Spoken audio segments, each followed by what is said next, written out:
to the What Really Happened radio show. The history the government hopes you never learn.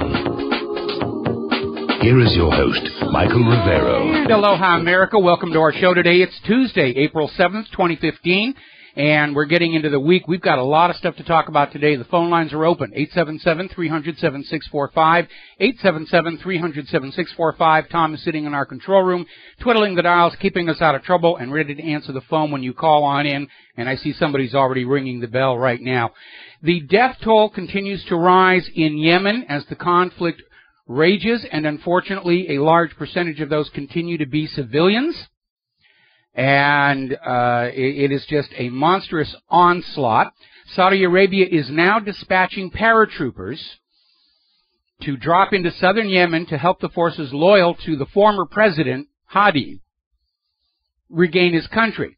Now, what really makes this a bit of a joke is that Saudi Arabia is out there insisting that they're doing this in Yemen to save democracy.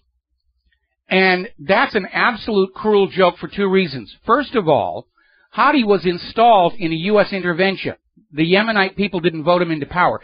Second, Saudi Arabia is one of the most undemocratic states in the world. And it's just absolute nonsense. They want to basically reimpose the U.S. puppet on the people of Yemen, and those gosh darn Yemenis don't know when they're conquered. That's what this is all about.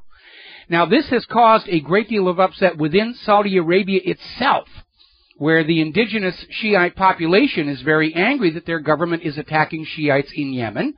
And there is now a crackdown going on inside Saudi Arabia, which has resulted in injuries and at least one death that we know of.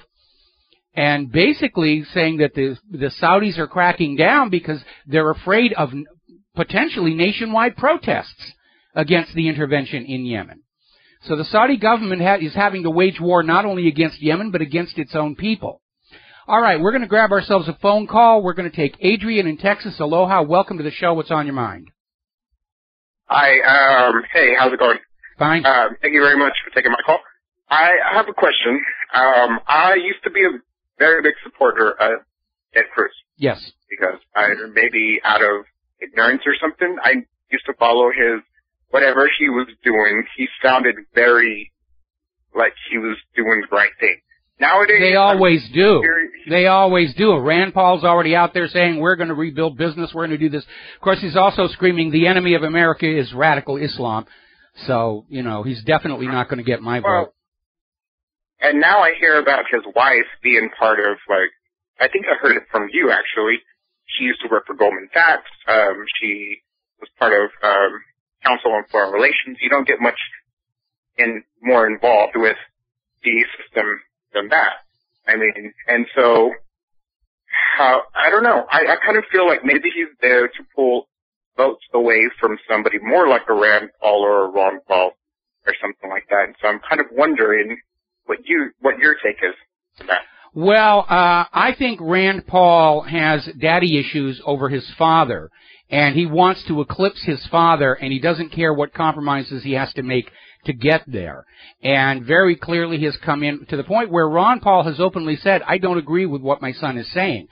And certainly ahead of this move to declare his candidacy, Rand Paul is definitely moving centrist in the GOP platform, and he's definitely pro-war, pro-Israel, and pro-big money to try and attract the majority of votes. I think Rand Paul seriously thinks he's got a chance at winning and going in compared to some of the other people. He's definitely up there because he's got the family name value, but I don't know that family name value alone is going to put him over the top. How does it still get to the point where Ted Cruz, nobody's actually confronting the fact that he was not born here in the United States? Like, how does he get away with that? Well, we've already talked about that, and they're trying to say, well, his mother was American, that makes him natural born. No, it makes him a citizen. It doesn't make him natural born. And somebody sent me a quote from Black's Law Dictionary saying, natural born is born in this country or of American parents temporarily outside the United States. If you're an American citizen and your company sends you to Tokyo, Japan for a couple of months and you have the kid there, the kid is still considered natural born.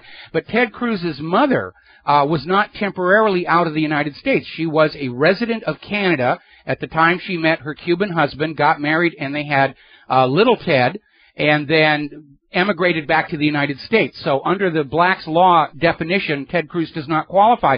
But at this point, the political machine could care less about the Constitution. They want to run whoever they want to run. But under the letter of the law, Ted Cruz is not eligible to be president of the United States of America. Okay, so just one last question. Do you consider Ted Cruz a libertarian? Yes or no? No, I don't. I consider him a conservative in libertarian clothing. Yeah. Okay. Well, thank you very much. All right. Thank you very much. We're going to switch over to Dustin in New Jersey. Aloha, Dustin. Welcome to the show. What's on your mind? Yeah, hi, Mike. Yeah, Ted Cruz, you can see it in his voice. I mean, you can hear it in his voice. It's like a phony. You know, the people who vote for him, you know, anybody who votes actually now, with any of these people, it's like a waste because they're all picked. Yeah, that's exactly right. And they're all going to lie to get the majority, as many votes as they can. We saw how Obama lied his face off when he was running in 2008. I'm going to end the wars. I'm going to bring our kids home. We're going to be out of this mess. I'm going to end all these policies of the Bush era. And he didn't do anything of the kind. They are all lying. Okay? These are sociopaths. They're attracted to positions of tremendous power. They're willing to lie to get there. They feel no guilt or shame about lying. That's unfortunately what makes them so successful at the political game. Yeah, it's sad, you know, like, and Scott Walker's the same way. They're all picked out of a bunch and, you know, I mean, you got like a selection of nothing to pick from. Well, they're all for sale to the highest donor. And that's the reason this country used to have severe limits on campaign donation, because the original model was that a candidate's campaign budget was a measure of his true popular support, because he could only get so much from each of his supporters. Now, with all the limits off, the politicians are for sale to the highest bidder, whether it's Monsanto or the military-industrial complex or Israel. Hey, Mike, I don't want to change the subject real quick on the early warning radar rip-off system there. That goes to show you what you say. You know, you build all these expensive things that don't work.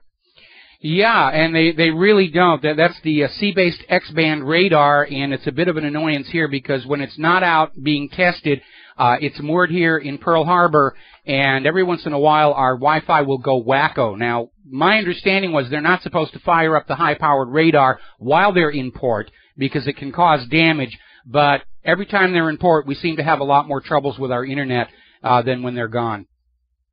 They can spray paint the white part yellow and put a big smiley face on it. Maybe Walmart can buy it. I kind of like that, actually.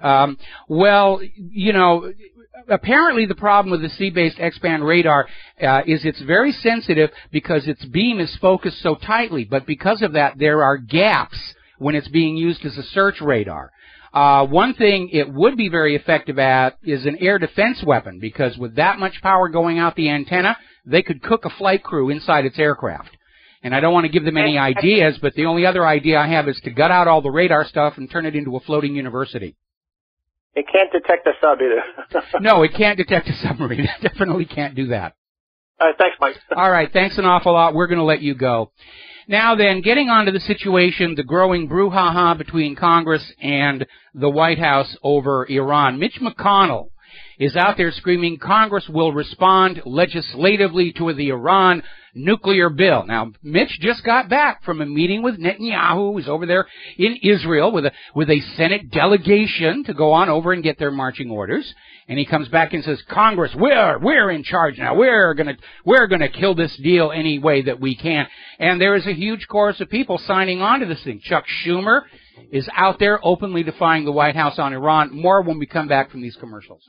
Well, hi, America. Welcome back to the show. And before we go to the phones here, Fox News is running this big story, developing FAA computer systems hit by cyber attack, and they're out there saying the safety of the system is compromised. They're basically trying to imply that there are going to be jetliners raining down over our heads any second.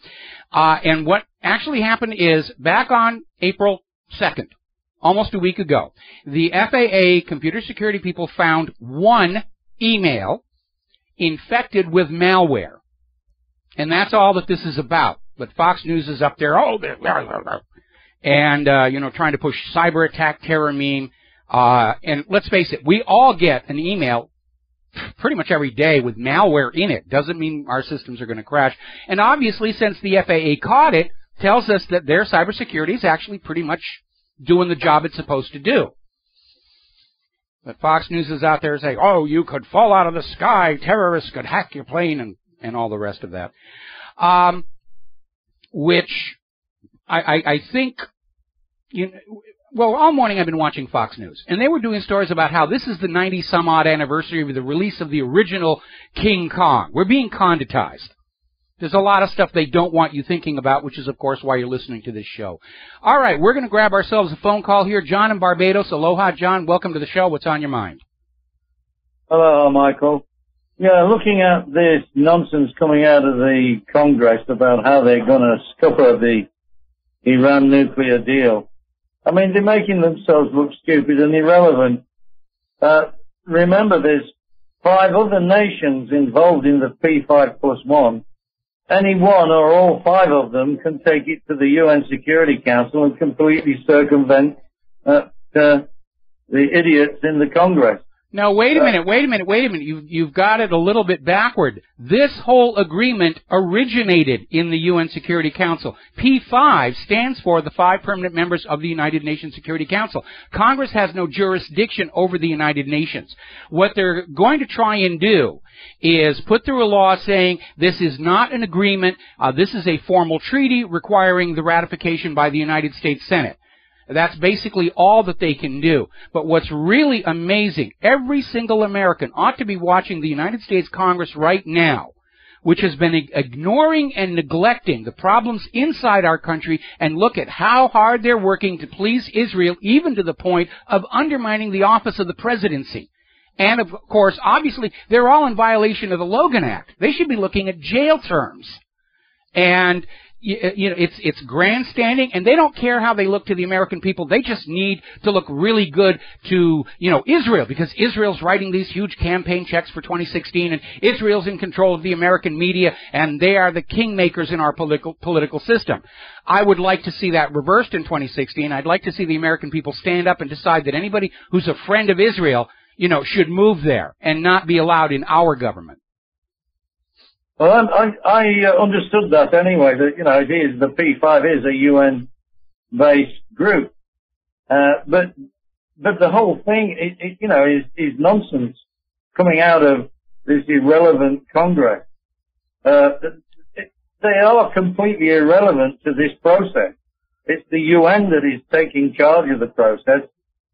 And if America does, by some weird chance, veto in the Security Council, the deal, then America will be isolated, and the rest of the world will go off and do loads of business with Iran, and they just ignore the Americans. Okay, you're right about that second part, but the first part, at this point, Netanyahu has seriously ticked off Obama for that grandstanding speech before Congress, and Obama has every right to be annoyed.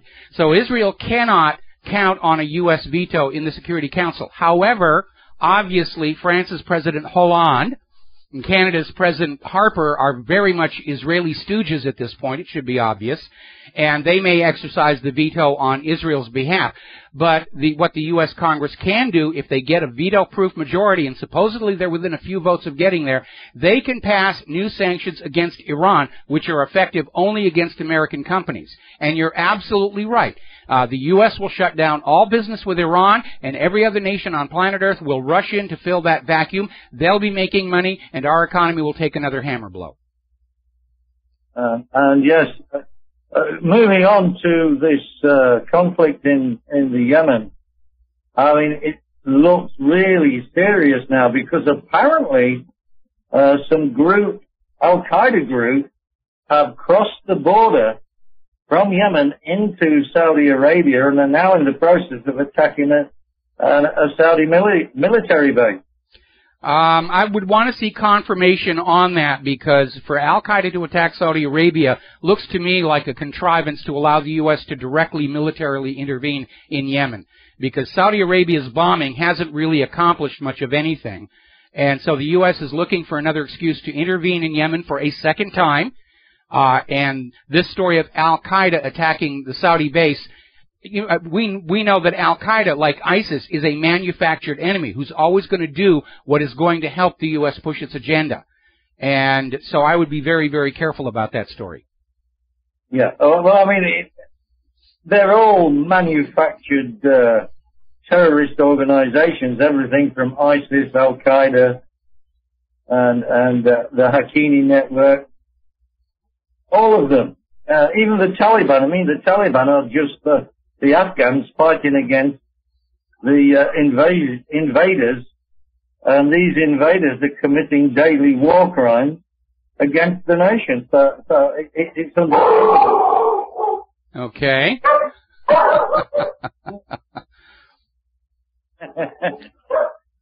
Okay, is there any...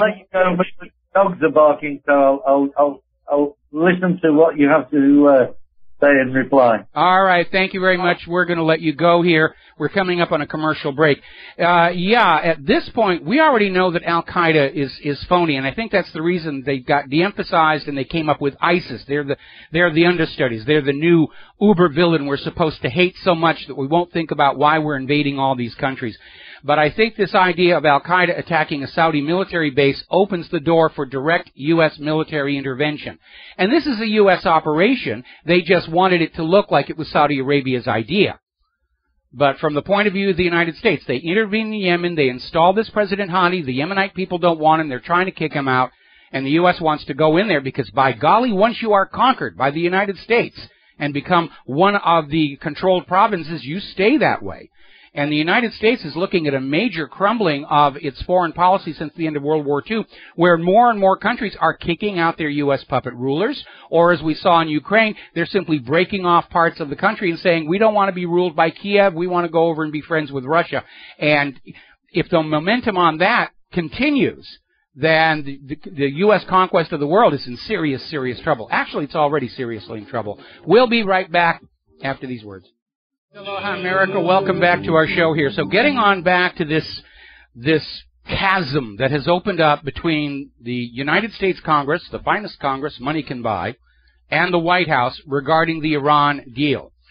Now, Chuck Schumer is endorsing passage of a law that would give Congress an avenue to reject the framework deal last week. Now, the only way they can do that, well, there's two things they can do. They're trying to get a law that would redefine the P5+1 agreement as a formal treaty, which would then require ratification by the Senate, which is obviously not going to happen. They're all working for Israel right now. The second thing that they can do is, if they have a veto-proof majority, is vote through immediate increased sanctions on Iran. And obviously at that point, the P5+1 framework deal is dead, because all of this is contingent on the U.S. keeping to its commitments.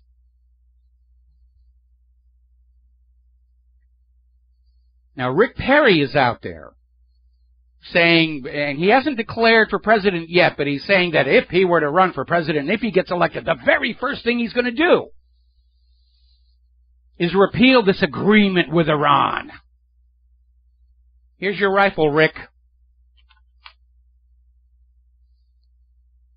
Now, the Republican chairman of the Senate Foreign Relations Committee, Corker, is saying that support is growing in Congress to achieve a veto-proof vote on the Iran deal.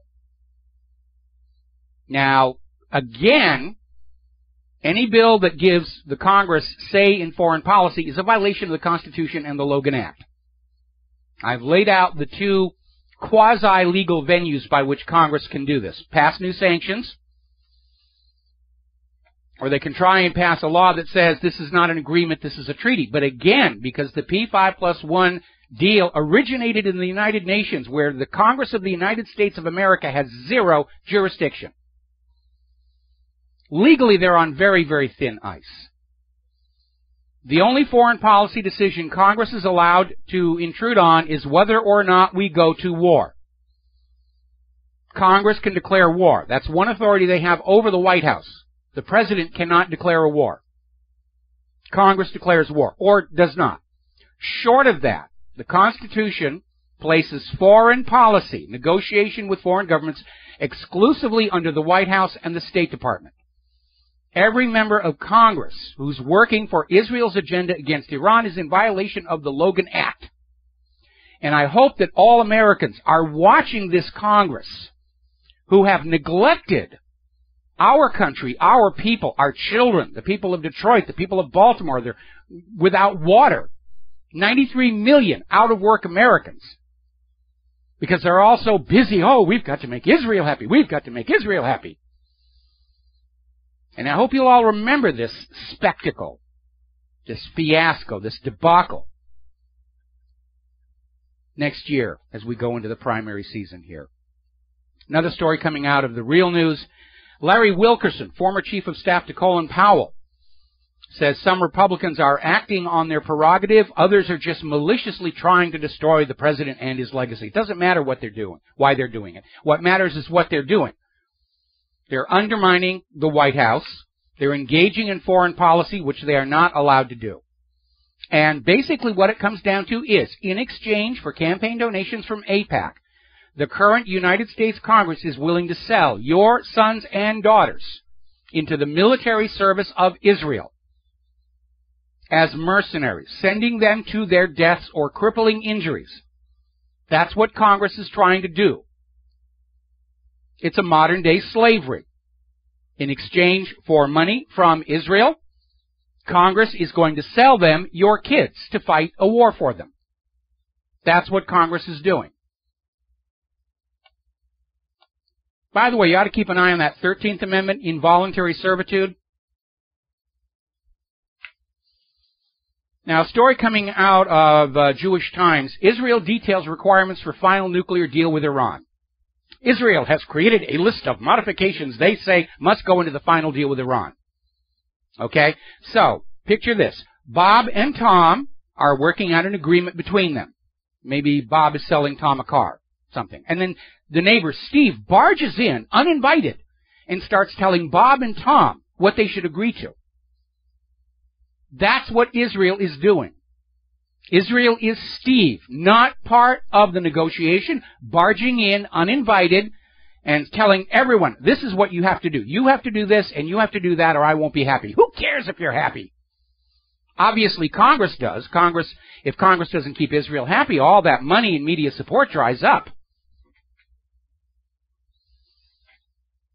Now, Obama is standing firmly on his ground that Iran's recognition of Israel is not part of this deal, because this P5+1 agreement was an effort to put limits on Iran's nuclear program to relax everybody's sphincters about the possibility of a bomb, of course, while pretending that Israel, with a history of belligerence, doesn't already have between 200 and 800 warheads, including hydrogen bombs. And again, Israel is not part of the P5+1. They don't really have a legitimate purpose being there and making demands. And by the way, a reminder, Iran and virtually every other Arab nation in the region has made it very clear. They will recognize Israel's right to exist 1 second after Israel recognizes Palestine's right to exist. And Israel's refusal to grant to Palestine that which it demands for itself is the cause of all these decades of bloodshed. Now, there's an interesting article over in Juan Cole where Netanyahu, in an interview, lets slip what's really going on in Israel's mind. They're not afraid that Iran's going to attack them, even if they have a nuclear bomb. Israel would melt Iran down to a giant slab of glowing green glass. Israel wants the sanctions to continue because it economically cripples Iran, who, left to itself, would be an economic rival in the region. Iran makes cool products, like that Iranian scientist who just came out with a new design for aircraft wings, just as strong and half as heavy. Israel doesn't want to have to compete. Competition drives prices down, erases profits. That's what's really going on here. It's another money junkie war. And Netanyahu's out there screaming, we can't let Iran have money. They'll spend it on terror. They'll spend it on war. They'll spend it on whatever. And again, history undermines Netanyahu's claims. Because as far as social spending goes, Iran is as progressive as Israel itself. Iran has built enormous numbers of schools since 1979, when they took the country back from the Shah, the U.S. puppet ruler, especially in rural areas. Literacy in Iran has grown from 65% in 1990 to over 90% today. That's better than some places in the United States. Iran is doing better at educating its women than most other Middle Eastern countries. A majority of Iranian college students happen to be women right now. So the fact is that, again, history shows us when Iran gets money, they spend it on the Iranian people. They have universal health care. We don't even have that in the United States.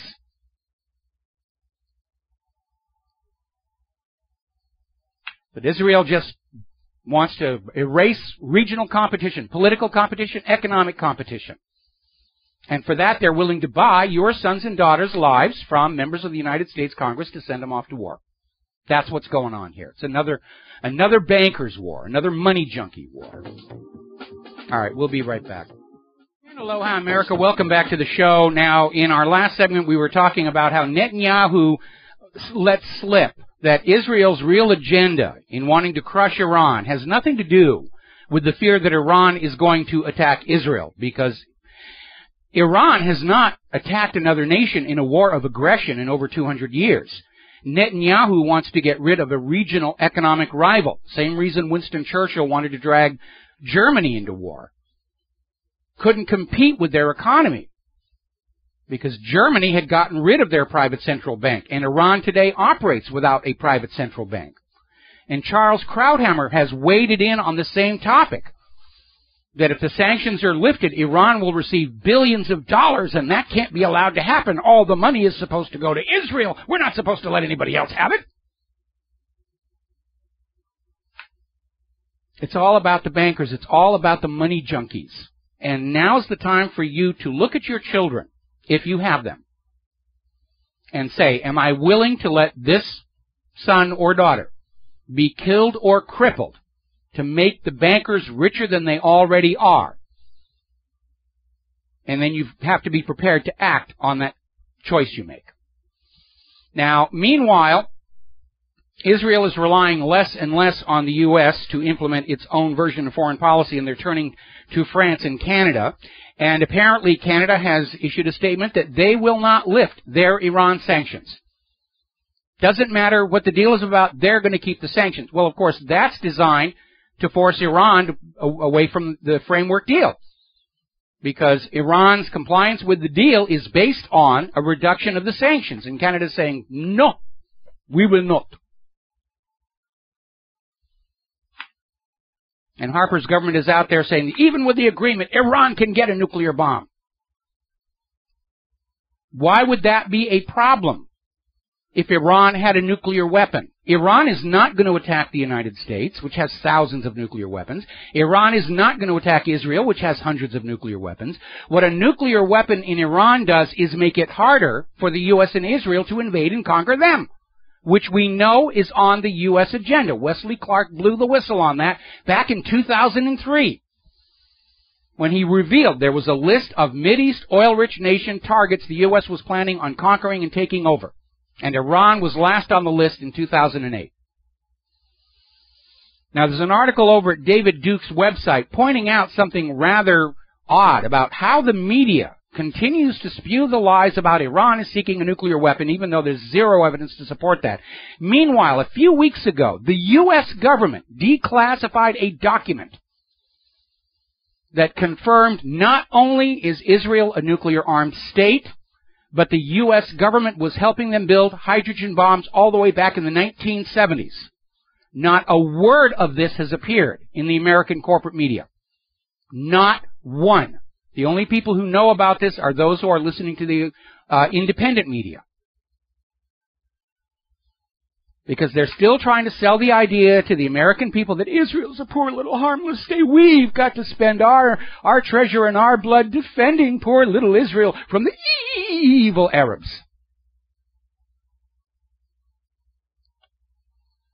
Now, we've been talking a lot about Pamela Geller, who supposedly, under the First Amendment, right to free speech, has been putting up these placards on buses that are just blatant Islamophobic fear-mongering. And many of them are factually and historically inaccurate. But Pamela insists her First Amendment right says she can put these up even if they're not true. Which is nonsense. The First Amendment is intended to protect the truth, not to protect lies. But the good news is Pamela Geller is so extreme that even some other pro-Israel groups are starting to back away from her, including, amazingly enough, the Anti-Defamation League, saying that her Muslim bashing is not helping things. She's making Israel look bad by these. Now, meanwhile, the Palestinian ambassador to the United Nations has expressed the willingness of the Palestinians to see the adoption of a UN Security Council resolution calling for an end of Israel's occupation of their land and establishing a Palestinian state. Now, under international law, occupation is not supposed to be a permanent state of being. It's always supposed to be temporary. And is now calling on the Security Council to set a deadline. And again, because Netanyahu has soured relations with the Obama White House, he can't count on the U.S. veto, but he's still got other puppets, like Francois Hollande, to do his dirty work at the Security Council. Now, here's an interesting story. This is out of the Occidental Observer. The Southern Poverty Law Center, PayPal, and tortious interference. It's a legal term.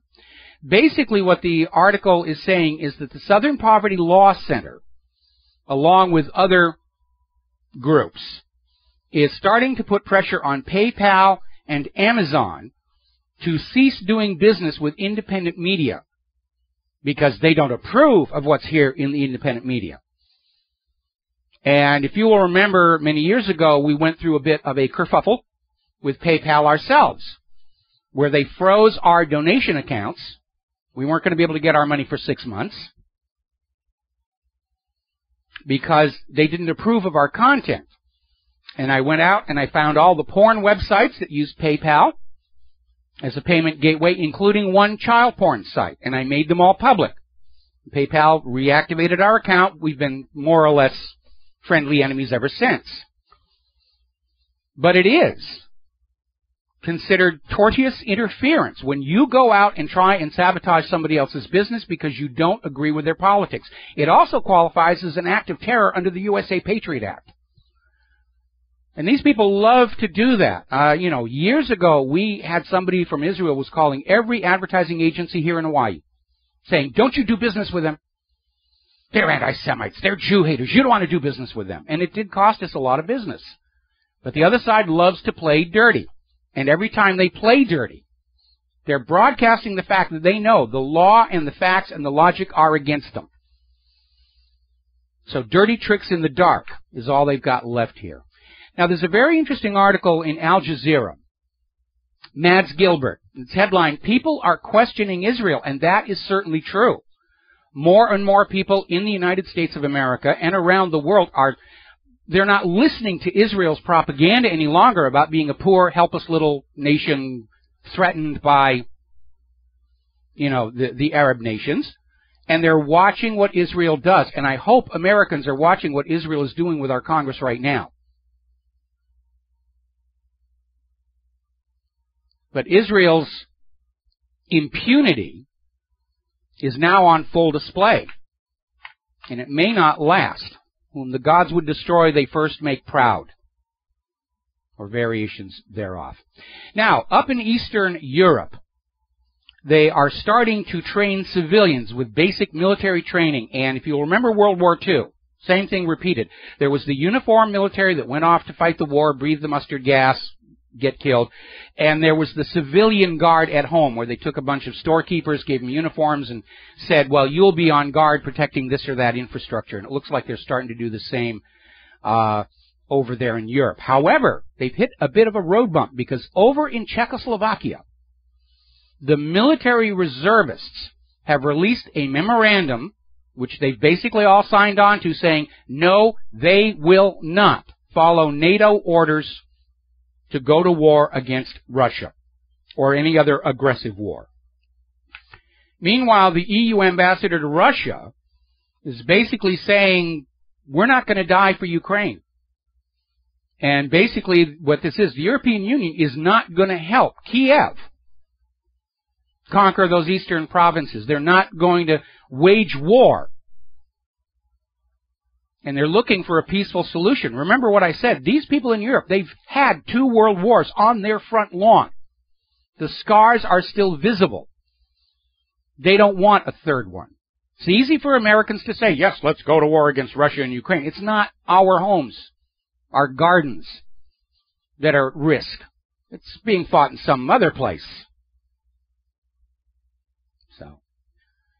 Meanwhile, protesters in Kiev are calling for the resignation of the Prime Minister, Arseniy Yatsenyuk. A lot of very unhappy Ukrainians, unhappy with the entire government, and they're focusing on him because of corruption charges that he faced that were just abruptly dismissed by the government. We'll be back after the news. Aloha, America. Welcome back to our show, hour number 2. Our phone lines are open, 877-300-7645. Tom is still in our control room, ready to answer the phone when you call on in. Now then, back in 2003, there was a failed coup plot against Turkey's President Erdogan. And now a former Turkish 4-star general who was thrown into prison as part of that coup plot has gone public, saying that the CIA was involved in trying to oust Erdogan and replace him with somebody more pliant to U.S. interests.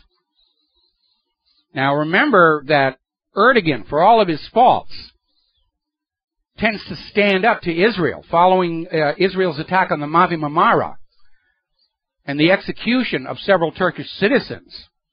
Erdogan stood firm and said, I demand an apology from Israel for the murder of our nationals. Over in the United States,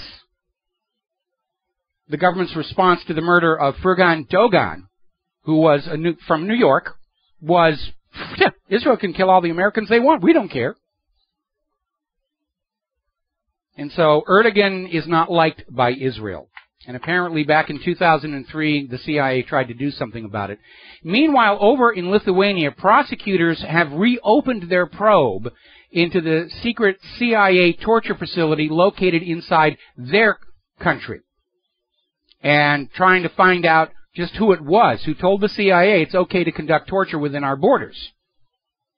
Now, they're not going to be able to do anything about the CIA, but they're going after their own government officials who aided and abetted what amounts to war crimes committed by the United States government. So let's talk about the economy. As you know, when the U.S. overthrew the government in Kiev, replaced it with a junta, Crimea and the eastern Ukrainian republics broke off. Crimea merged with Russia of their own free will. They voted to do that. But the U.S. said, oh, this is Russia's doing. Putin is interfering with our plans for empire. That cannot be allowed. And they hit Russia with a bunch of sanctions, which really put a hurt on European businesses that were doing business with the Russian republics. 6,000 companies in Germany alone got slammed by this. Agricultural producers in France all of a sudden had no place to sell their produce. And as it turns out, it backfired. The Russian ruble is now seen as the world's best performing currency. It's a 2015 high. And so just like with the oil price war and all these other sanctions, it sounds good in a political speech, but it's harming us more than it harms them. Because when the U.S. sanctions Russia or Europe sanctions Russia, Russia turns around and does business with other people who aren't going along with the U.S. agenda. Meanwhile, over in Kiev, their annual inflation rate has hit 45.8%. That's runaway. That's Weimar Republic inflation. And who is hurt by that most? Ordinary Ukrainian people who want nothing to do with wars on the Eastern Ukrainian Republic, want nothing to do with the junta in Kiev. Now, down in Greece, they have presented a plan for the international creditors, which will allow them to meet the IMF requirements while still avoiding imposed austerity measures. It's a tough project. And they're hoping to reach a preliminary agreement over the proposal by April 24th. Unfortunately, if the European Union and the IMF maintain their hardline approach, there will be no agreement. Because if they cut Greece any slack on the debt, every other member nation of the European Union is going to want exactly the same thing. And if there's one thing you can count on from the bankers and the money junkies, they will never write off debt until they've got no other choice. Adding more complications to this is that part of this five-step plan, 5-key-point plan, is the presumption that Germany will repay the $278 billion owed to Greece from World War II, which Merkel has already said is a non-starter. So right now, the Europeans are looking badly for this. They want Greece to pay what Greece owes while they're saying we're not going to pay you what we owe. A little bit of a double standard. Now, we have been talking about the credit default swap problem and how if Greece defaults, which is going to happen sometime this month probably, what's going to happen with the credit default swaps. And it turns out that the Wall Street firms have themselves a cute little game going on here. Because basically, credit default swaps are paid out on based on a vote of a committee as to whether a legitimate credit event has happened or not. Who's on that committee? Representatives of the Wall Street institutions that sold the credit default swaps. And so far to date, they have not voted to recognize a credit event. And according to this story I'm looking at over at Slate, no less, they're going to do exactly the same thing again. Basically, Wall Street is going to evade the credit default swaps on Greece's and eventually Europe's default by simply voting not to recognize those defaults. Which means every one of you who bought a credit default swap from Wall Street are holding worthless paper. And anybody who buys a credit default swap from now on is a fool. They don't make good on those.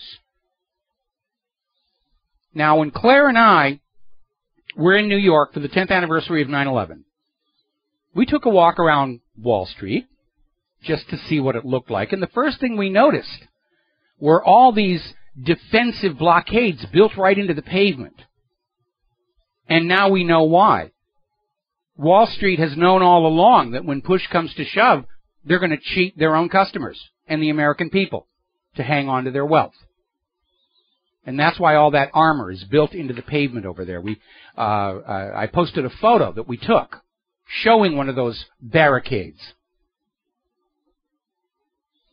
Meanwhile, over in Austria, they've announced that they're going to default on their bank guarantees. Austria has a protection system for bank deposits like the United States FDIC. And it's funded by tax money.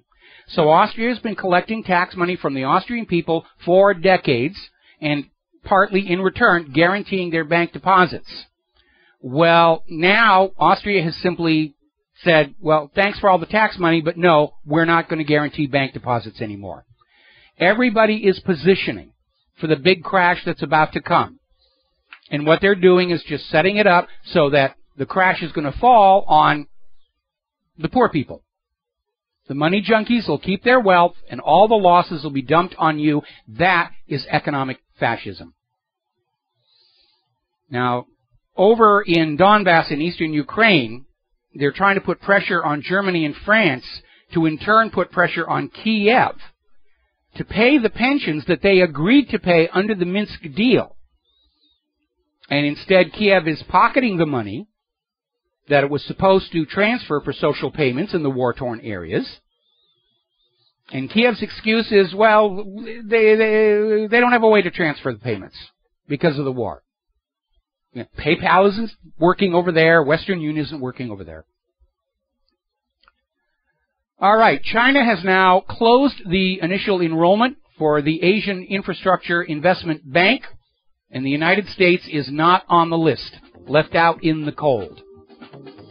That'll be very telling. We'll be right back.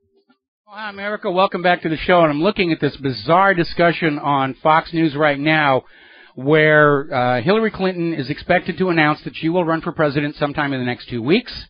And Fox News is already saying it doesn't matter who the GOP picks. Hillary is going to be it because by then the nation will be on those Diebold electronic voting machines. Diebold, we guarantee the results. Now then, before the commercial break, I was talking about how China has now closed its enrollment on the Asian Infrastructure Investment Bank, and the U.S. is left out in the cold. Will not be allowed to take part in that. And there did appear to be a change in tension coming from the U.S. where they were saying, well, maybe we'll get involved. And I guess the rest of the members in the AIIB were saying the only reason for the U.S. to get involved is to try and hijack it and take it over one more time. So they said, no, thank you. Speaking of being out in the cold, very bizarre thing going on over at the U.S. Treasury Department's official website, because the official debt is now reading $18,112,975,000,000, and it's been reading that exact same number for the last 21 days. And what that means is the U.S. government has already blown through its debt ceiling, and they don't want to tell you. So no doubt very soon we'll be hearing, should we raise the debt ceiling or should we not? And that is not the question you should be asking. That's the question they want you to be debating, more debt or not, cut social services or not. The one question they don't want you to ask is simply this.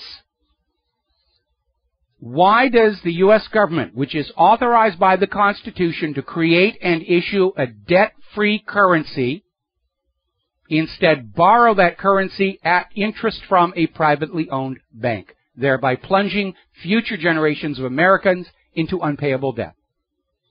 And they don't really have an answer for that, other than that the bankers are very generous campaign donors. This nation fought a revolution to break free of private central banking, the Bank of England, and it was in response to King George III's Currency Act, which ordered all the American colonists to transact their business only using banknotes borrowed at interest from the Bank of England.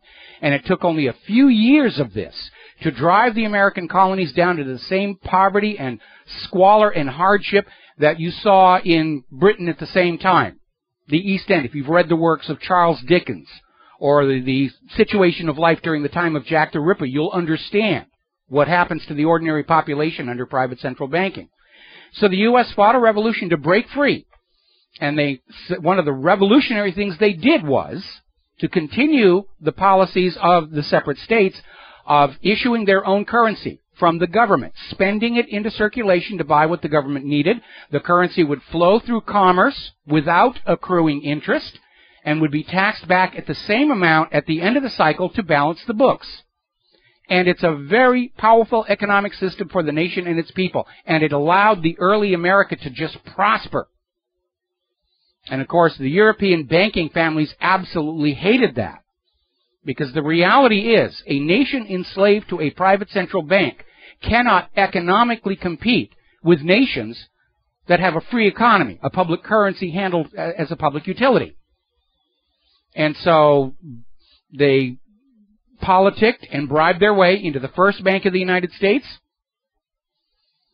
Congress saw what that was doing to the American people, and they refused to renew the charter, whereupon the bankers kicked off the War of 1812, which even though the United States won, plunged them so deep into debt they had to accept the Second Bank of the United States, which was then ended by Andrew Jackson, whereupon there was an attempt on his life. And by the way, Andrew Jackson is the only American president to ever pay off the national debt. And then a little over 100 years ago, we got the Third Bank of the United States, only they decided to rename it because of the bad association people had with Bank of the United States, so they called it the Federal Reserve, but it's the same thing. It's not part of the federal government. It's no more federal than Federal Express. Even Alan Greenspan is out there. There's a member article up on the website today. Alan Greenspan says the Federal Reserve is not answerable to any government authority. They are a law unto themselves. And they control your life through that paper and ink stuff here. Now, this leads us to a story over at sproutmoney.com, why U.S. economic statistics get more and more absurd. And they're basically talking about how during the history of the nation, it's come to be accepted that the federal government is going to exaggerate the economic numbers to make themselves look good, especially during an election year. But over the last 10 years, the government's official economic statistics have become completely disconnected from reality, are absolutely opposite to reality. They're still out there trying to scream there's a 5.6 or a 6% unemployment rate, while we actually have 93 million Americans willing and able to work who have not been able to find a job. And that's not counting the thousands and thousands of illegal immigrants being allowed into the country. And somebody else was pointing out, every month we hear this thing, there were 177,000 new jobs created this last month. Huzzah, huzzah, huzzah. What they're not telling you is almost 300,000 jobs were lost. This government lies to you about everything, and you need to understand and accept that before you go one step further. There's been another very suspicious death involved in the financial world. Duncan Hodgetts, 25-year-old British tax advisor, fell from the 14th floor window of the Executive Plaza building in Manhattan yesterday morning. Landed on the third floor balcony. And he was a tax specialist for Ernst & Young, based in Birmingham. And Ernst & Young has a long record of financial skullduggery. They were neck deep in the whole Enron fraud. And, of course, it's been declared a suicide. No suicide note. You know, just happy, successful, well-paid 25-year-old guy comes to New York and flings himself out of a hotel window. It's a suicide, not treating it as a suspicious death. Now then. Part of the debt problem that we're dealing with is called revolving debt, where you have, well, like a credit card. And you buy things on it, you pay it off, and it's kind of continuous, ongoing situation. Revolving debt in the United States is crashing. And part of the problem is student and car loans are getting into trouble. Bank lending is freezing. But what it's basically telling us is that the slowdown in consumer spending is not because of the cold weather. It's not because of any other factor than the American people have doubts about their ability to repay those credit card bills, and they're not using those credit cards anymore. And the whole Ponzi scheme of the Federal Reserve collapses if they cannot find new borrowers. We'll be right back. Aloha, America. Welcome back to the show here. Finishing up on the economy here. Very insightful article from RINF.com, how big money is buying off criticism of big money. Not here so far, I might add. But apparently it's an anecdotal story about a guy who was asked to give to a religious congregation a speech about the widening economic inequality in this country. And apparently just before he gave the speech, the head of the congregation said, you know, don't criticize the ultra-rich and don't talk about taxes on the wealthy. Because there were certain wealthy members of his church who were very generous donors, and the church was dependent on them, and so they couldn't possibly offend them. And here I thought that churches were supposed to be above such mortal concerns as wealth. All righty, let's see. Down in Australia, there is a major scandal brewing because for the third time, the Reserve Bank of Australia's decision on foreign exchange rates somehow seems to get leaked out before it's officially announced. And the Australian regulators are now opening an investigation. Yeah, of course the stuff gets leaked. They don't play by the rules. They don't think they have to play by the rules. The rules are for you little people. And it's like a religion. And remember, modern banking is not science. It is a religion. It is an arbitrary set of rules and beliefs created for you to believe in and conform with that bring wealth to the clergy, meaning the bankers, who do not feel they have to play by the same rules. A good analogy would be all these clergymen who preach about sexual abstinence and then they're caught buggering the choir boys or the altar boys. Same thing. We're going to grab ourselves a phone call here. Mo in Florida. Aloha. Welcome to the show. What's on your mind? Aloha, Michael. Yes, what's on your mind? Just nothing but comments. I watch your show every day. I love your show. You tell it like it is, at least, to your perspective, which 95%, I'm just throwing a number out there, I check out is right on. But just had a couple of, comments, and I'll get your comments. But, sometimes you just think you're living in the Twilight Zone. I mean, I was looking back, I never forget this, George Bush, holding hands with King Abdullah and kissing his ring and walking with him and down in Texas and I keep thinking of this monarchy that we freed ourselves from with the Revolutionary War, and there must be some kind of matrix here that is just cognitive dissonance, whatever you want to call it. I mean, I got to step in here because what you're looking at is an exercise in diplomacy and protocol. And it doesn't really mean anything. I know that everybody tried to make a big deal about Obama bowing before this other head of state, but it's the expected ritual in their country, in their palace or government building, and I wouldn't read too much into it. When in Rome, do like the Romans, and if you're there trying to make some kind of a deal, you're going to do the protocol they're expecting, just so that you're not starting the negotiations with them being very angry with you over violating protocol. That's a big part of diplomacy. So the fact that Bush kissed a ring or Obama bowed to this or that head of state, it's really not that significant, and you shouldn't read too much into it. No, but it's symbolic of what are the Shias are like 12% of the Muslim population, and they rule with United States backing, the United States money. They rule over, they're behind this deal here in Yemen, and I just, my thoughts, this thing is going to crash in Saudi Arabia. They're going to, I don't care what the United States does. Russia's behind Iran. Basically, Russia backs the Shia side of the equation, which is only, which is the smaller part, but I think these Saudi kings with the internet and everything, I think they're going to be overthrown. And I'm going to just throw it out there. I think they're going to be overthrown within a year. And what the repercussions of that are going to be, oil being $200 a barrel. I don't know what it is, but I just can't believe with the world knowing what's going on and how they live their lavish lifestyles, almost rubbing it in your face when most of the Muslims live in poverty, Egypt, wherever. And this war of them trying to prop up this Yemen regime, all backed by the United States, has hitched themselves with King George again, and it's hideous. It's terrible. And it is. And I'll tell you where they made a mistake. First of all, reading between the lines, I don't think Saudi Arabia expected the reaction in their own country that they're getting.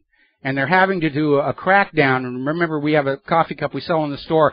The fastest way to bring down a dictator is to force him to act like one where everybody can see it. And that's exactly what's going on in Saudi Arabia right now. Now, more than a few observers are saying Yemen could turn out to be Saudi Arabia's version of Vietnam. Because the real danger for any world leader is when you start believing your own propaganda.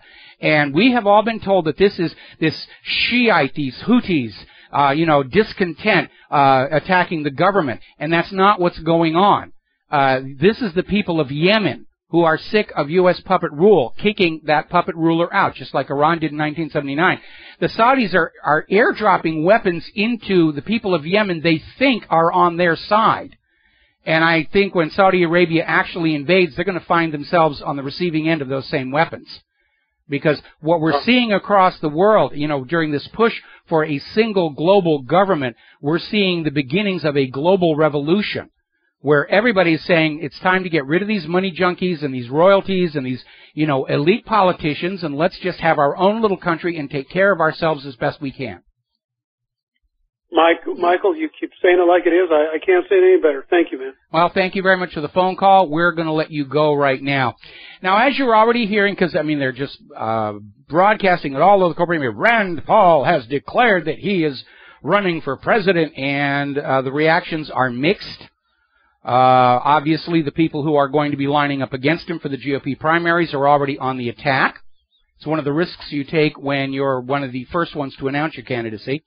But he's out there and he's making his speech, and obviously the part about, the enemy of the United States is radical Islam is a red warning sign that this guy is going to continue this push for a new unholy crusade of all the Christians against all the Muslims, as long as it's not he and his own kids who have to go out there and do the fighting and dying. Now, looking at Rand Paul's Twitter feed is very enlightening because it is just filling up with negative comments about the very idea of his being the president. And again, I think Rand Paul is strongly motivated in his political life by wanting to outdo his father to the point where he's willing to make any moral or ethical compromise necessary to eclipse his father by becoming president. And I think he's got some serious issues there that are going to get in the way of being an objective evaluator of policy, whether foreign or domestic. Now, there's a very interesting story over at Investment Watch blog, and it's talking about this New York Times reporter, Amy Chozick, who is on the receiving end of veiled threats by a group calling themselves the Hillary Rodham Clinton Super Volunteers. And she went public with it, but presumably other journalists are getting these same messages, that there are certain words you will not use to describe Hillary. And, of course, this shows us Hillary Clinton's respect for freedom of speech and freedom of the press. We'll be right back. Aloha, America. Welcome back to the show here. And continuing on with Hillary, a top intelligence official under President Obama, Lieutenant General Michael Flynn, says that the chances that Hillary Clinton's private email server were hacked are very high. Now, this Lieutenant General Michael Flynn used to run the Defense Intelligence Agency. He's a top intelligence expert. And he says it's likely. It's likely. The server was unsecure. It used a security certificate shared with other websites. And, of course, Hillary has now erased the server, turned over a few paper emails, making electronic search impossible. And she's taking the attitude, that should be enough for you.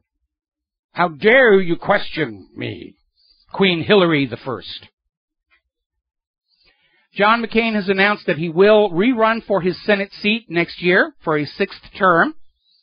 He's close to being 80, I think, isn't he? He's a very, very old guy. So I have a message to all you people of Arizona. Please prove to the world you are not dumb enough to re-elect a man who spends more time working for Israel than for Arizona and more time on the TV talk shows than in his office. We've had enough of this guy. We've had enough of these Israel firsters. America needs leaders who will put America first, second, and third. Now, getting on to the Jeff Epstein case.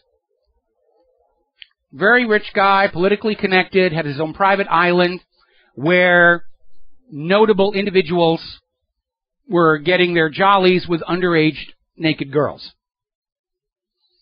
Now, the lawsuit brought by one of the girls is against Jeff Epstein himself. And so now a judge has ordered all references to Prince Andrew erased from the court record, not just from the complaint. Go back over the court record, erase it all. Saying they're unnecessary details. We don't need to know what the prince was doing with these underage girls. And another judge agreed to the same thing regarding Alan Dershowitz, who was down there availing himself of the pleasures of Epstein's island paradise.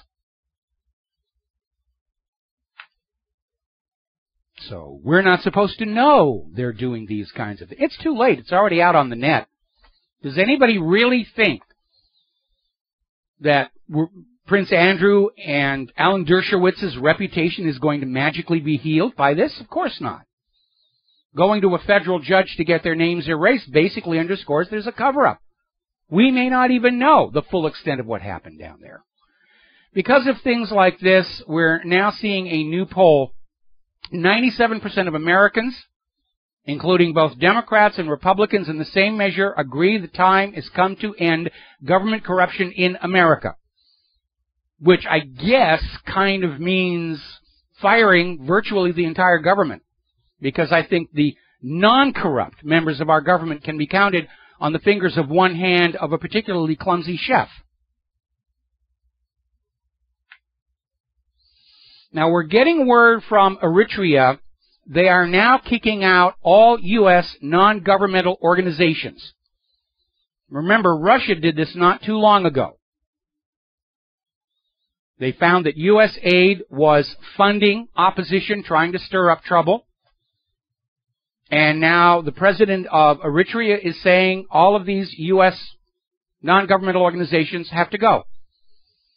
And he's justifying it by saying, foreign aid from the United States is meant to cripple our nation. We'll take care of ourselves, thank you very much. A very wise and prudent thing for the president of Eritrea to do. Which means that at some point in the future, we'll be told that ISIS is in Eritrea and it must be conquered. Still seeing a lot of fallout from that Indiana law that allows people to discriminate against customers based on their religion. And it triggered a huge backlash because apparently the case that started this whole situation was a Christian-owned business that did not want to do business with gays. Okay, and this has prompted a rather amusing but valid response where in Fort Schritt, Dr. Michael Freeheit is a general practitioner. And he is gay, and he's an atheist, and he's saying, under the letter of this law, I can now refuse medical treatment to Christians because of our religious differences. And, yeah, the way the law is written, he can. Now, remember, the First Amendment makes it clear government is not supposed to pass any laws for religious reasons. Congress shall make no law respecting an institution of religion. Christians like to misquote that and say, Congress shall make no law regarding an institute of religion. That's not what it says. You need to go back and read the original before it gets spun. There is no official religion in the United States of America. That was done deliberately by the Founding Fathers because they had fresh memories. It was only a few generations seeing how the war between the Catholics and the Protestants had devastated England and much of Europe. They didn't want that in this country. They wanted religious freedom for all. And to get that, they understood that no religion should be allowed influence over the civil laws. This law in Indiana is already unconstitutional. It should be struck down.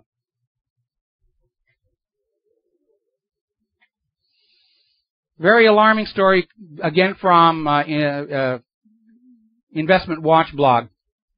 All 16 U.S. intelligence agencies are preparing for the biggest American economic collapse ever. And apparently a lot of this has to do with expectations that they're not going to be able to maintain this illusion of a working economy for very much longer. Some people are saying within 6 months. It's hard to predict because the banks can always just create more money out of thin air, and the government can change the rules. But apparently they're expecting a certain degree of upset with the American people.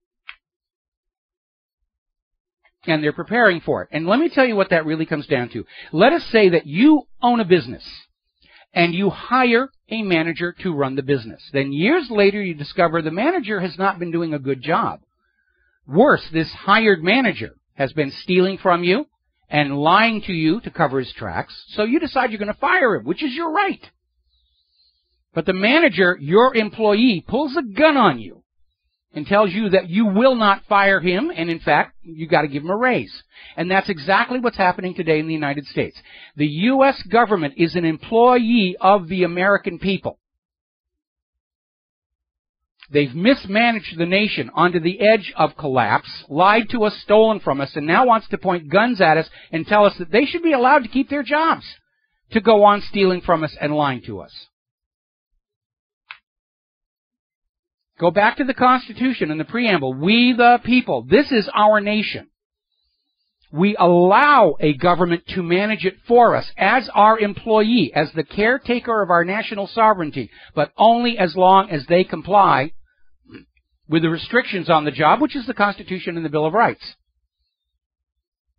And ultimately, we the people do have an inherent right, a natural right, doesn't have to be recognized by anybody, to fire the government. And it's also recognized in the United Nations Universal Declaration of Human Rights, the right to self-determination, that if your government is not doing a good job for you and the people of your nation, you have a right to replace them, just like Crimea did, just like the Eastern Ukrainian republics are trying to do. Now, obviously, the people in the government don't want that. They're very highly paid. They're paid like 1.5 times what you are for the exact same work, and most of them don't even do the job. They just sit there in their taxpayer-funded offices looking at porn on their taxpayer-funded computers. And they're all buddy-buddy with the corporations that they're supposed to be monitoring, keeping an eye on. And they don't want to give that up. They'd actually have to find real work. So we're headed into some dark times here, I think. I wish it were otherwise. I've spent 21 years trying to gently nudge this government back onto its constitutional path. And this government and the money junkies it works for have other ideas. Got to take a break for the news. We'll be right back. Hello, hi, America. Welcome back to the show. Hour number 3 here. And let's talk about some stinky badges for a little bit here. Very interesting story coming out of the Daily News over in Great Britain. It seems there was a driver, Kieran Power, whose wife was given a 110-pound ticket for stopping in the same place for 45 seconds behind a police car in a van, which seems a little extreme, and it is. So the husband went back to gather evidence of police cars parked in the same place. And he was seen taking pictures of the police cars detained and questioned under anti-terror laws. So apparently in Great Britain, attempting to defend yourself against a bogus traffic ticket is now grounds to be suspected of terrorism. It's a little over the top there. Okay, over in Texas. We've heard the same story time and time again. Cops show up at a home without a warrant. They start arresting everybody, including the minors.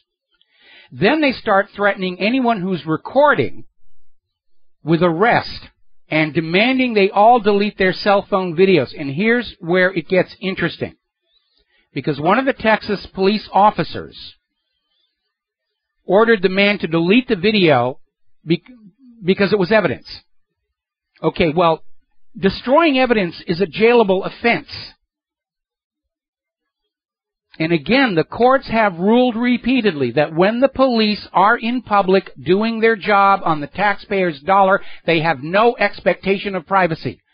And clearly the police are outside the letter of the law in attempting to confiscate your cameras or force you to delete the contents. And I would remind everybody And yes, there's a practical consideration here in that they've got guns and tasers and the rest of it. But the United States Supreme Court ruled in John Bad Elk versus United States that when the police are outside the letter of the law, citizens have a right to resist up to and including the use of lethal force. Now, I don't want to see anybody killed in an altercation, but at some point the police have to be held to account for the letter of the law. And if their officials won't do it, if the politicians won't do it, at some point we have to stand up for our rights and say, no, when you, an officer of the police, are within the letter of the law, you will have my full, complete, and respectful cooperation. If you are outside the letter of the law, you're just another criminal. Now, I love this story coming out of New York, city of Owego.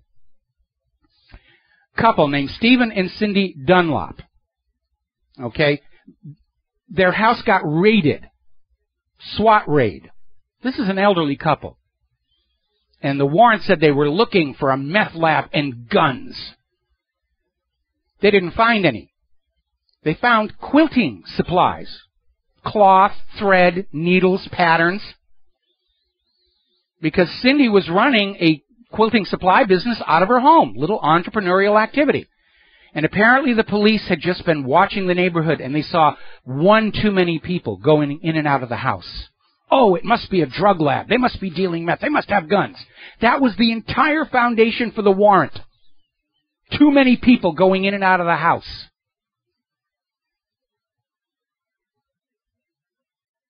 And they showed up ready to kick down the door, and Cindy said, you don't need to kick it down. They have a big battering ram. And she said, you don't need that. The door is unlocked. And they went in and they tore up the place looking for a meth lab and guns, and all they found was sewing stuff. Is it too much to ask for the police to go after real criminals?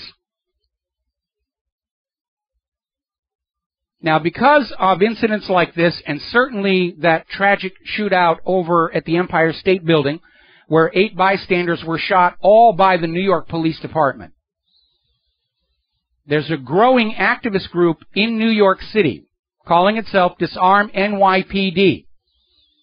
And it's saying it's time to take the guns away from the police because the police are a bigger danger to law-abiding citizens than criminals or terrorists. And the numbers prove that's true.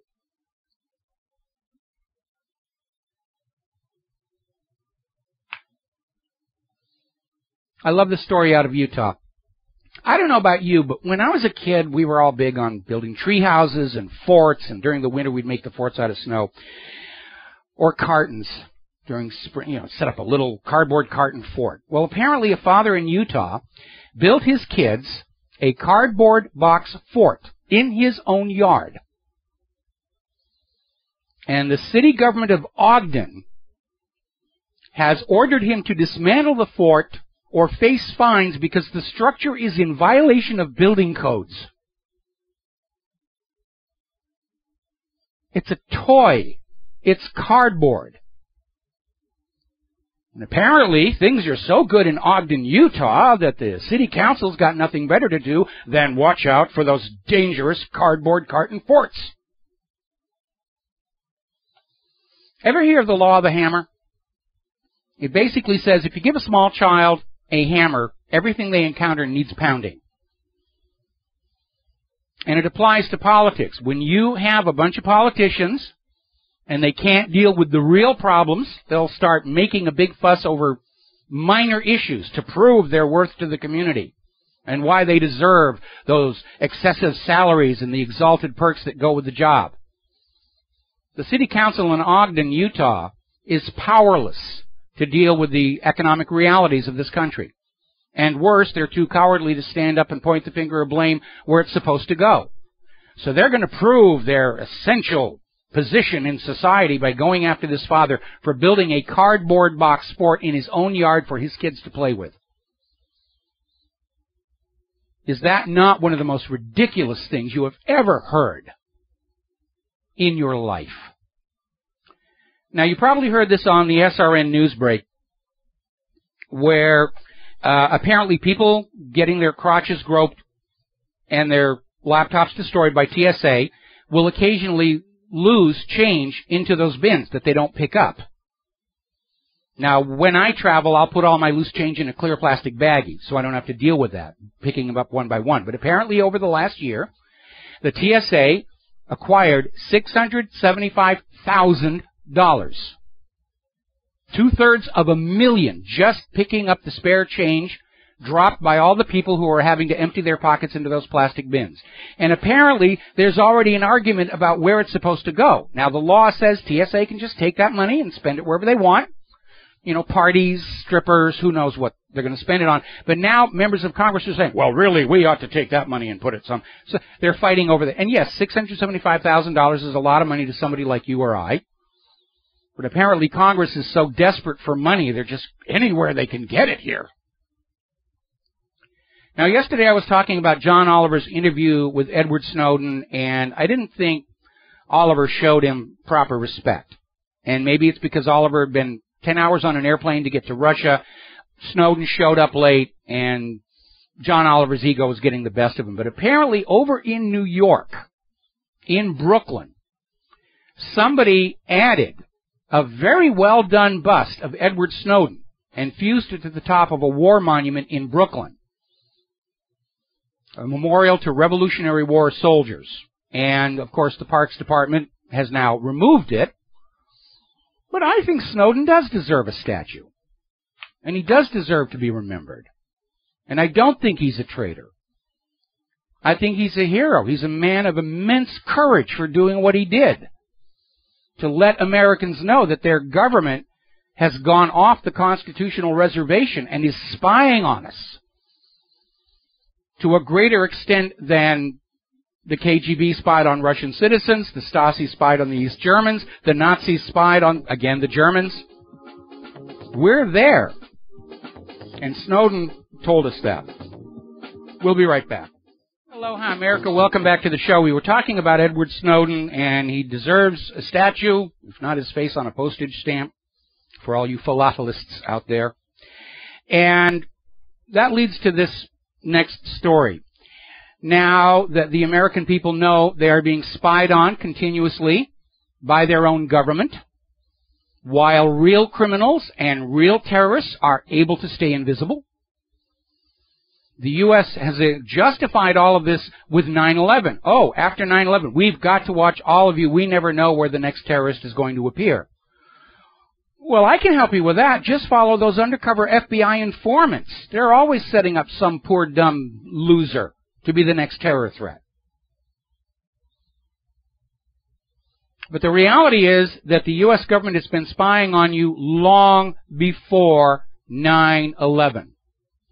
And the U.S. government is now acknowledging that, yeah, they've sort of been doing it all along. We know that this spying on ordinary, law-abiding American citizens goes back all the way to the 1980s in a program called Echelon, or Five Eyes. And now we're seeing this story out of government slaves. It's also echoed over in Washington's blog about how the U.S. government started keeping records of your international telephone calls nearly a decade before 9/11. They harvested billions of calls. All of these a violation of the Fourth Amendment. Now, calls going to a foreign country, technically you can say, well, we're monitoring the other end outside the country. But now, of course, they monitor everything. And they don't have probable cause.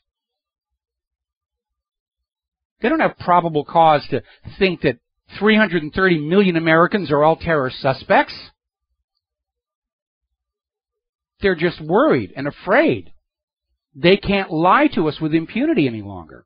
They can't bamboozle us. And if they can't bamboozle us, we're just not useful to them anymore. Speaking of bamboozling, we're hearing, at a time when we're already energy insecure, this is over in the Washington Examiner, one of the country's largest coal utilities is going to begin closing power plants next month in 4 U.S. states. as strict federal environmental regulations begin to kick in. We've got to reduce carbon. Obama just promised the United Nations we will reduce our carbon footprint by 28% to save the world from human-caused global warming.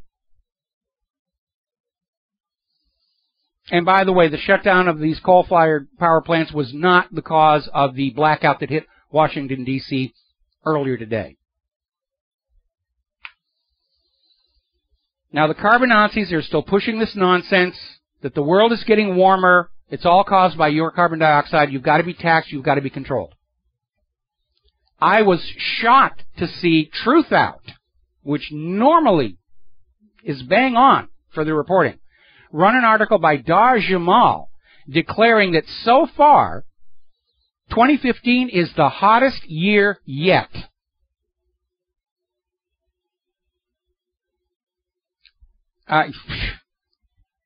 We've had a brutal winter in the Northeast. We had that town in Italy got 100 inches of snow in just 18 hours. We had a blizzard here in Hawaii 3 weeks ago, and they're already out there saying, oh, it's the hottest year yet. We've got this thermometer we've got over in the middle of the airport surrounded by passenger jets belching, burning kerosene, and boy, you should see the temperature on that one. And the carbon Nazi trolls are out there in force because I've been posting comments on a lot of these sites that are out there pushing this nonsense. And they're out there saying, you don't understand science at all. If you were a real scientist, you would agree with the consensus. Well, to quote Michael Crichton, science is not consensus, and consensus is not science. When Galileo used his telescope to prove that the Earth was just one of the planets orbiting the sun, the consensus of science at the time is he was wrong. They even tortured him to agree with the consensus. And, of course, today we all know those scientists, that consensus, were flat out wrong. They went along to protect their academic credentials, to protect their funding, not to anger the church. We're seeing exactly the same mistake being made today. Somebody spread a lot of money around to bribe scientists to prove human-caused global warming. Everybody hopped on board. The world is not warming. Now, a real scientific method is that if you have a theory, you put it to the test. If the results of the test, of the experiment, don't match your predicted outcome, the theory is flawed. You throw it away and you start over. But what we have seen unfailingly since the beginning about the screams of human-caused global warming is no matter what goes on, global warming is to blame. It's all your fault. Please pay a carbon tax. Temperature goes up, global warming. Temperature goes down, global warming. No snow and ice, global warming. Lots of snow and ice, global warming. Ocean is rising, global warming. Ocean is sinking, global warming. Polar bears are becoming extinct, global warming. Polar bears have grown so much in population they're a pest. Oh, that's global warming for you. It's politics, it's not science. And they're still pushing this as hard as they can. The real world. Over at the St. Lawrence Seaway, major shipping route, the heavy ice is causing a delay in the normal opening of the St. Lawrence Seaway. They're having to send in icebreakers. Northern Maine just set more low-temperature records for this date in history. And by the way, all the screams about carbon dioxide being a pollutant, believe it or not, the Environmental Protection Agency has declared carbon dioxide a toxic pollutant. It's nonsense. Carbon dioxide is a necessary part of the cycle of life on Earth. Commercial greenhouses add CO2 to their interior because it makes the plants inside grow faster and larger and produce more saleable crop. And so it is not with any sense of surprise that the Daily Mail is now reporting that surveys of the total global vegetation show that Earth is greener now than 10 years ago. Deserts are shrinking.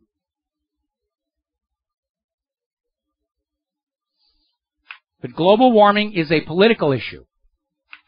It's not science. And apparently billionaire Tom Steyer is saying that he will spend a huge amount of his wealth to try and make global warming a major issue in the 2016 U.S. presidential campaign because he's hoping to embarrass the GOP. who are not supporters of human-caused global warming. Of course, between now and then, we're probably going to have another crippling cold winter. But it is amazing how shameless these carbon Nazi liars are. Yes, it was cold where you are, but trust us, it's warm everywhere else. No, it isn't. We've caught them rigging the temperature data. We've caught them lying. We've caught them rigging the computer codes. And still they keep coming back, oh, it's global warming. Agree with the consensus. You will believe what we tell you to believe. We'll be right back. And aloha, America. Welcome back to the show here. I'm looking at this article a member just posted at whatreallyhappened.com. In the April edition of the Police Chief magazine, Paul Lacomere, commander of the West Covina Police Department in West Covina, California, discusses new ways for law enforcement to raise money in light of dwindling revenue streams. I mean, this is a police chief going on out there saying, your job is to pillage your budget from the law-abiding American citizen. I'm very shocked, and I'm very familiar with the West Covina Police Department. I shot a student film there. They were very cooperative and friendly back then. I don't think I'd do that now. Alrighty, thought we had a phone call, but apparently not. There's been a bit of an incident over in Russia. They were refitting, updating one of their submarines, an Oscar II class, and a welder accidentally set fire to the insulating material between the inner and outer hulls. Apparently it's very flammable. They've had incidents before. And they put out the fire by the simple device of submerging the submarine. Which, that's going to do it. The reactor had been shut down. There were no weapons on board. So there was never any danger. Now then, speaking of danger, over near Flagstaff, Arizona, in Coconino County, they're on guard because they have found fleas that tested positive for bubonic plague, the Black Death. Gee, I wonder who brought that into this country, across the border. Because plague had been eradicated in the United States, but it's prevalent in some of the Central American countries. Which leads us to this story from Investment Watch blog. Illegals jump border at faster rate. They're coming on through here. They're predicting 2015 is going to be the second biggest surge of illegals across the border. Authorities have captured 15,647 children traveling without parents trying to jump the border in the first 6 months of the fiscal year. Why shouldn't they come here? They're going to be given amnesty. They're going to be given government handouts, pony rides, education. These illegal kids are getting a better deal from the U.S. government than kids who were born here.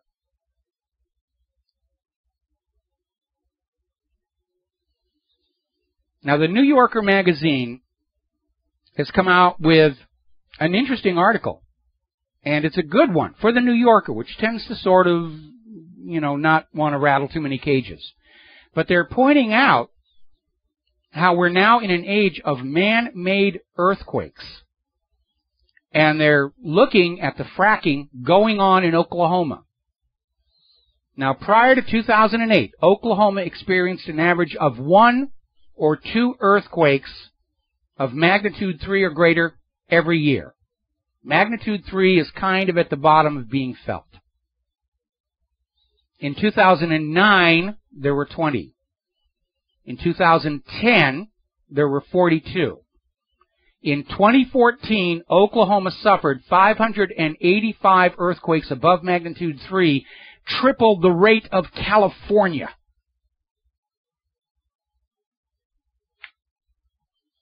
Now, there's another article about this. This is in the Independent. You're going to learn a lot of things you need to know about the United States by reading the foreign press. And they're talking about this town called Cushing in Oklahoma. And it's a major hub of the oil trade. And it's not because they're drilling there any more than anywhere else, but it's a major storage facility. We've been hearing about how oil companies are trying to buy up oil at the current low prices and stockpile it for when they can sell it at higher prices.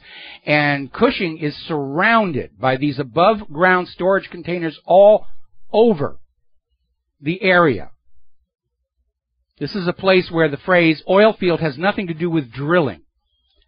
And now, thanks to fracking, it's one of the most active seismic areas in the entire United States. Just one of these above-ground storage containers were to be ruptured by a quake. We're looking at an oil spill equal to that of the Exxon Valdez.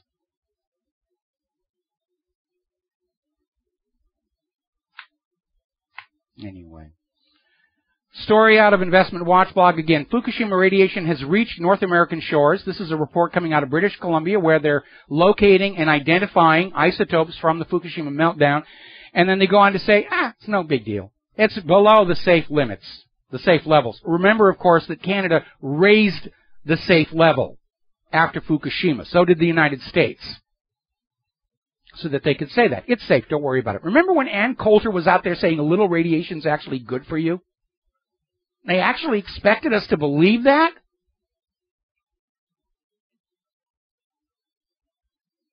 Now, according to the most recent report, deaths in Japan connected with the 2011 Fukushima nuclear disaster have continued to increase and number 1,232. Now, even the National Geographic is having to take notice. And they're running an article. They're not casting blame or responsibility or even speculating about the cause, but they're having to acknowledge the mass mortality in sea life along the coast of California, where these creatures, parts of them are literally rotting off in the water. They're wasting away. The sea stars are suffering an epidemic where just some of their arms are falling off. And it's really very ugly. And it could very easily be attributable to contamination by radiation. Could also be runoff from toxic chemicals being dumped into the ocean. Remember that San Diego just launched a major lawsuit against Monsanto for knowingly dumping toxic materials into San Diego Harbor, which then goes out into the ocean.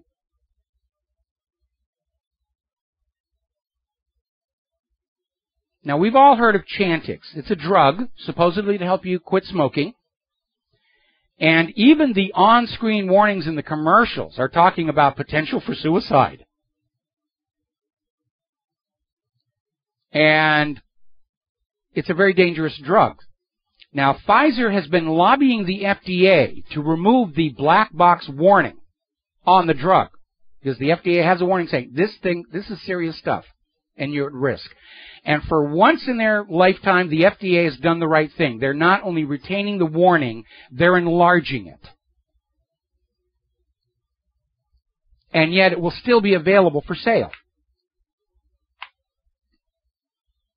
Now, over in Salinas, California, KSBW is reporting that 4 fully vaccinated students at Monterey Park School have come down with whooping cough. And they were all vaccinated. No non-vaccinated students have come down with it. And they've already acknowledged that the current whooping cough vaccine is a failure.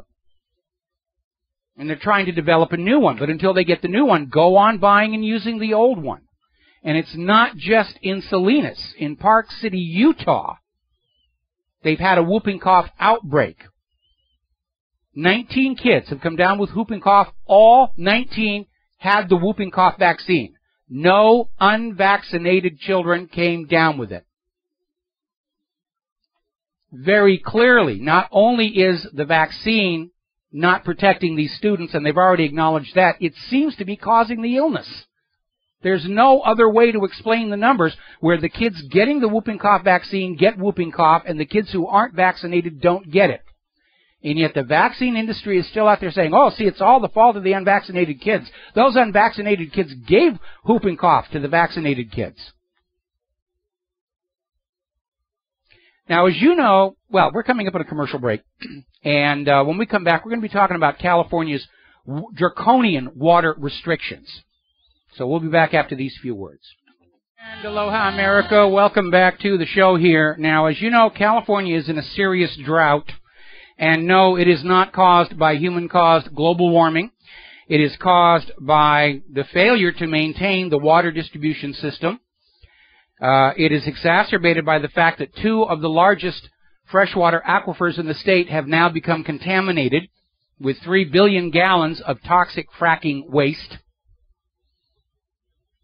And so Governor Jerry Brown has imposed water restrictions on the citizens of California, but not on the oil and agricultural industries. And Jerry Brown has come out saying people who take too long in the shower are going to be fined. And at first I was wondering, are we going to have some California government functionary standing in your bathroom watching you shower with a stopwatch in his hand, or her hand? But as it turns out, Jerry Brown already has an ally in this water management, and it's those new smart meters. And apparently the smart meters can be programmed to snitch on you if your water usage goes too high. Now there's a problem, because we know that the public health overall depends in great measure on hygiene, keeping clean. And if people start cutting back on their hygiene, disease becomes rampant. Now, at the height of the Roman Empire, where there were public baths and everybody was, clean, average life expectancy was about 50, 60 years. When the Dark Ages came around and the Christian church declared bathing was sinful, life expectancy dropped to the mid-30s and disease was rampant, carried by fleas.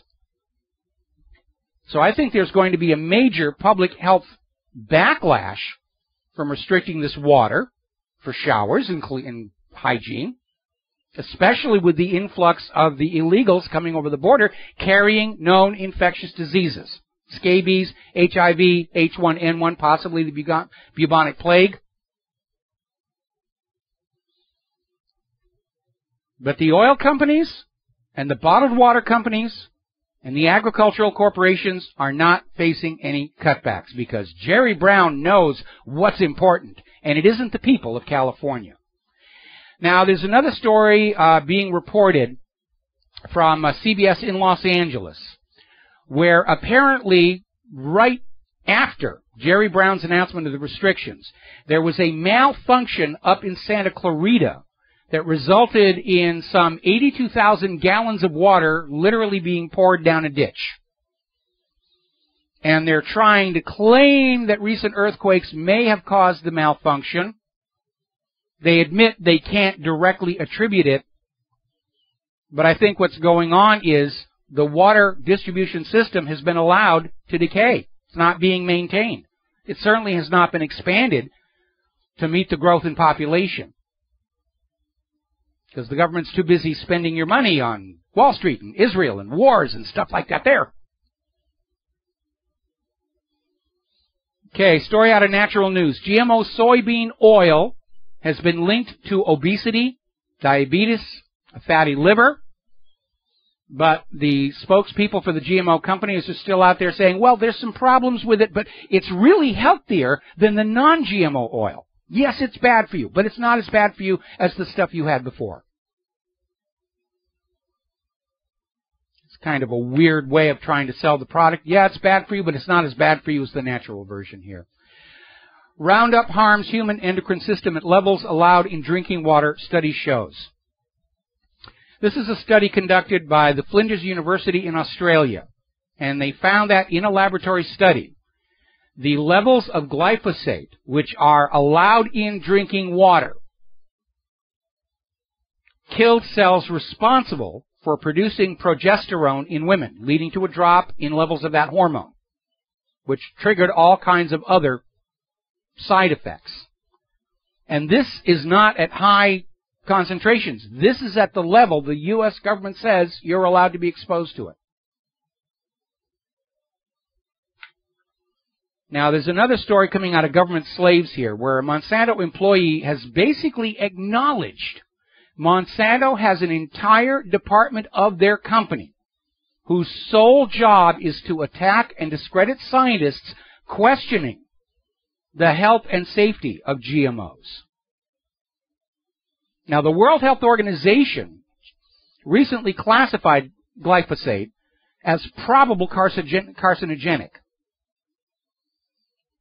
And so Monsanto, knowing who really runs the country, is now demanding that the World Health Organization and the International Agency for Research on Cancer retract those statements.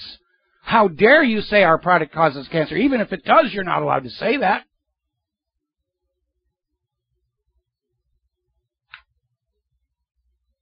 We are a fascist nation. And Benito Mussolini, who got the Olympic gold medal for being a fascist jerk, defined it. He said it should be more properly called corporatism, because it is the merging of government and corporate power against the general population. We're there. We are there.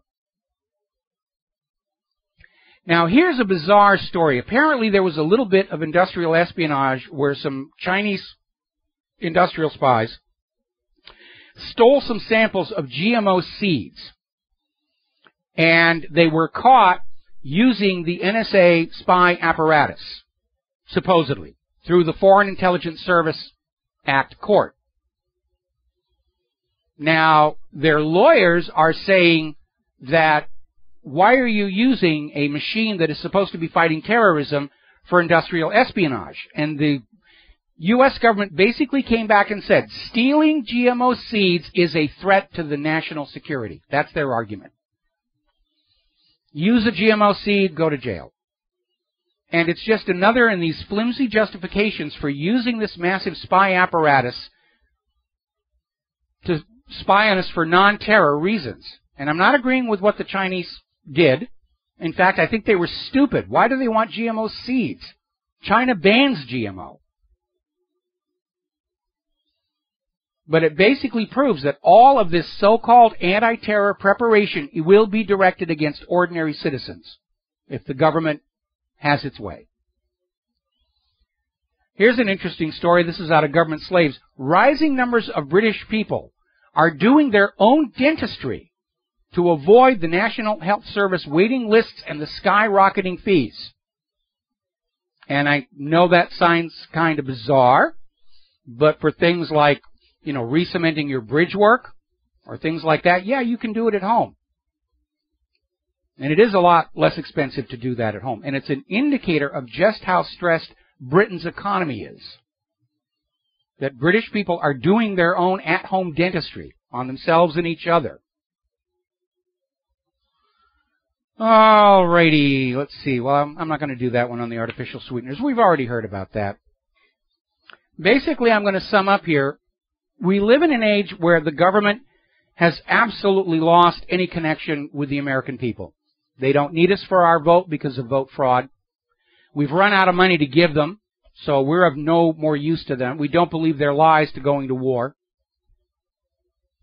And I understand a lot of people are very concerned about this Jade Helm exercise, possibly going live to round up dissidents to confiscate guns. Because the U.S. government at this point has to know they have absolutely lost the war for the minds of America. And I know that John Oliver, on his interview with Edward Snowden, did a video in which people stopped for the camera, didn't know who Edward Snowden was. He insists it was a fair sampling. I'm not entirely sure. Pretty much everybody I've talked to knows exactly who Edward Snowden is and what he reported.